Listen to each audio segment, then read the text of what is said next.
جی بالکل، اور ضلع ٹانک میں یہاں پر سیلابی ریلوں نے ایک بہت بڑی تباہی مچا دی تھی۔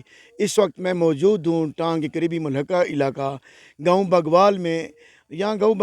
یہاں پر ایک بیوہ خاتون ٹھہری ہوئی ہے۔ اس کا جو مکان یہ سیلابی ریلے کی نظر ہو گیا ہے۔ اس کی جوان بچیاں ہیں جن کی شادی تیار تھی، اس کا جہیز کا سامان بھی سیلابی ریلے کی نظر ہو گیا ہے۔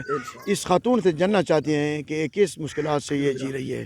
جی میری بچیاں جوان انہوں دی ہر شے سیلاب گھن گیا، میری ہر شے سیلاب گھن گیا، میرے بچے چھوٹے انہاں دے والی تھی وہ انہاں دے وارث تھی وہ انہاں دا اللہ وارث انہاں دا کوئی بھی کونی انہاں دی ہر شے زمین دے تلے آ گئی ہے، قرآن مجید بھی تلے آ گئے تے ہر شے تلے آ گئی ہے۔ میرا تا ہاں بھی مکا کڑے میں کہنی دی گئی بھی ہن مکان بنا بھی نہ سکتی۔ جی جیسا کہ آپ نے خاتون بیوہ کو دیکھا ہے کہ وہ اب دیدہ ہو گئی ہے کہ اس کا جو دو بیٹیاں ہیں جوان ہیں، اور ان کے لیے ان کا جو خامند ہے وہ فوت ہو چکا ہے 10 سالوں سے، اور اس کو بے نظیر انکم سپورٹ کی طرف سے ملنے والے فنڈ، دیگر لوگوں کی طرف سے امداد ملنے کی پر اس نے اپنے بچوں کا جہیز بھی بنایا ہوا تھا، لیکن گزشتہ روز سیلابی ریلے کی نظر اس کا پورا مکان اور اس کی جمع پونجی، اس کی بچیوں کا جہیز وہ پانی کی نظر ہو گیا ہے، اور حکومتی امداد سے یہ محروم ہو چکی ہے۔